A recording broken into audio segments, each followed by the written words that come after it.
We've got an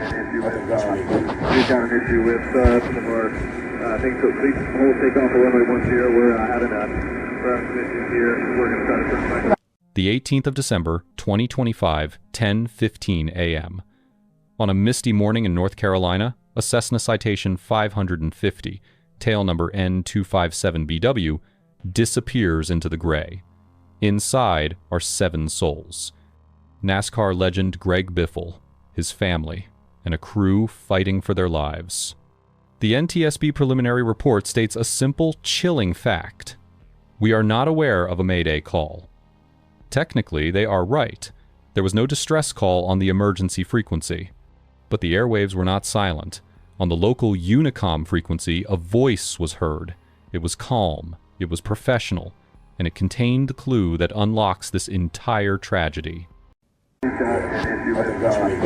got an issue with some of our things, so please hold takeoff for runway 10. We're having some issues here. We're going to try to... He didn't say Mayday, he didn't say engine failure. He said 3 words that sealed their fate. Rough engine here. Why did a highly experienced crew treat a catastrophic turbine failure like a minor inconvenience? Why did they turn back into the fog instead of climbing to the blue sky above? And why, in the final 13 seconds, did they make a configuration change that violated the laws of physics? In this definitive analysis, we strip away the rumors, we correct the record, and we reveal the straight-ahead rule that could have brought the legend home alive. To understand why this crash shocked the world, you must understand the man in the passenger seat, Greg Biffle, a man who spent his life mastering speed. A NASCAR icon who knew that control is the difference between winning and dying. Ironically, Greg owned this aircraft, but on this day, he was not the pilot. He was a father, traveling with his wife and children for a charity event. He entrusted his life to the crew up front. The machine carrying them was a 1,981 Cessna Citation 550. Pilots have a nickname for this specific jet, the Slowtation. Unlike modern jets with swept-back wings that cut through the air, the Citation II has straight wings, great for stability. Great for short runways, but it imposes a massive penalty, drag. When a Citation loses an engine, it doesn't just lose 50% of its power, it loses its ability to fight that drag. It becomes a heavy, lethargic beast that demands perfection from its pilot. And on that rainy morning, perfection was absent. Let's look at the men at the controls. And here lies the first crack in the safety shield.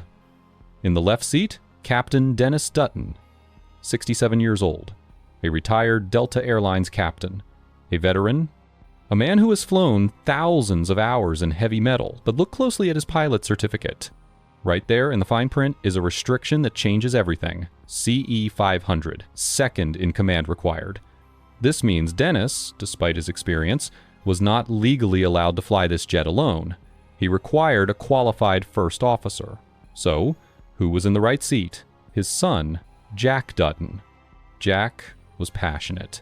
Jack was eager. But Jack was a student pilot. He did not hold a type rating for this jet. He was not a qualified second in command. This was a commercial flight, carrying passengers, carrying a national celebrity. And yet, from the moment the door closed, the cockpit resource management was already broken. Dennis Dutton was effectively flying single pilot in a complex jet in marginal weather with a workload that was about to explode. 10:15 a.m. The weather at Statesville Regional Airport is what pilots call marginal VFR, heavy drizzle, mist, a broken ceiling at 1,200 feet. The world is gray and wet. N257BW taxis to runway 28. They align with the center line. Dennis advances the throttles. The 2 Pratt & Whitney engines roar to life. V1. Rotate. The jet lifts off, disappearing into the gloomy mist. For 60 seconds, everything is normal. Then, the vibration starts. We need to analyze the psychology of what happened next. In a crisis, human beings fall back on their primary training. Jack Dutton, the voice on the radio, was trained on piston aircraft, propeller planes. In a piston plane, when an engine runs rough, it shakes, it sputters. But it usually still produces thrust. It is sick, but not dead. Your instinct is to nurse it back to the runway. But this is a jet. When a turbine engine fails internally, it doesn't just sputter. It vibrates violently. It rumbles like a washing machine filled with rocks. To a pilot's hand on the throttle, it feels rough. But in reality, that engine is dead. It is a windmilling anchor. It is producing zero thrust. It is only producing drag. We've got an issue with some of our things. So please hold takeoff for runway 10. We're having some issues here. We're going to try to turn back. This phrase, rough engine, is the confirmation bias that killed them. Because they called it rough, they believed they still had partial power. They believed they weren't falling, they were just flying a sick airplane. This false hope led to the fatal decision. Instead of climbing, instead of going straight ahead, Dennis Dutton initiated a left turn. Let's visualize the flight path. They are departing runway 28, heading west. The engine fails. Dennis banks, the aircraft left. He wants to return to runway 28. To do this, he has to fly a teardrop turn. He turns south, then east, then swings back north to line up with the runway again. Imagine the workload. He is hand flying a heavy jet. One engine is dead. The other engine is screaming at max power, trying to compensate. The rudder is demanding massive input to keep the plane straight. And he is doing all of this inside a cloud, at low altitude. They were trapped in a box. They were too low to be safe, too heavy to be agile. And as they turned final for runway 28, the airport lights emerged from the fog. They saw salvation. But salvation was an illusion. This is the moment where physics took over. The NTSB confirmed the aircraft was in a stabilized approach. That sounds good, right? Wrong. Stabilized means the landing gear was down. The flaps were full. On a normal day, this is procedure. On a single engine day, this is the kiss of death. Here is the math that doomed Flight N257BW. When you drop the landing gear on a Citation 550, you increase parasitic drag by approximately 40%. When you dump full flaps, you are essentially deploying a massive air brake. At 14,500 pounds, on one engine with the gear hanging out, the Citation simply cannot maintain altitude. It physically cannot climb. It can barely maintain level flight. Dennis Dutton was likely pulling back on the yoke, trying to keep the nose up. He was trading airspeed for altitude. But he had no more airspeed to give. The plane entered a state called energy depletion.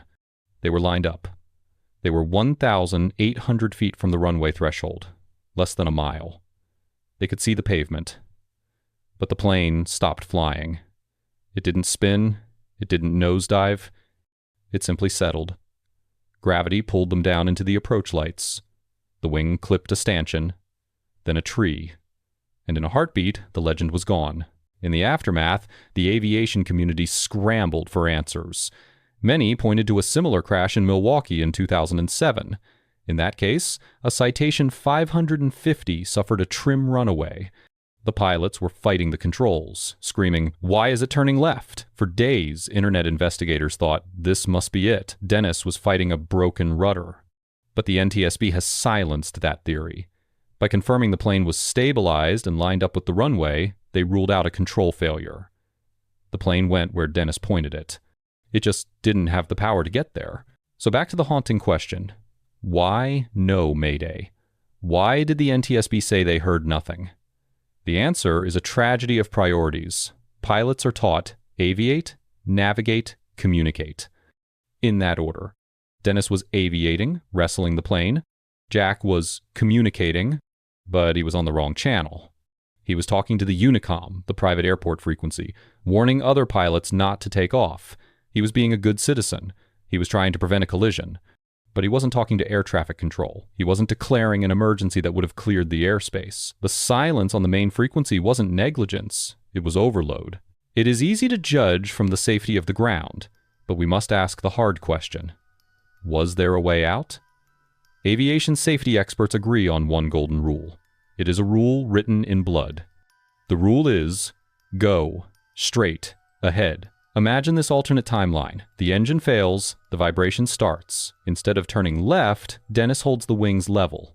He ignores the urge to return. He focuses on one thing. Clean up the airplane. Gear up, flaps up. Even on one engine, a clean Citation will climb.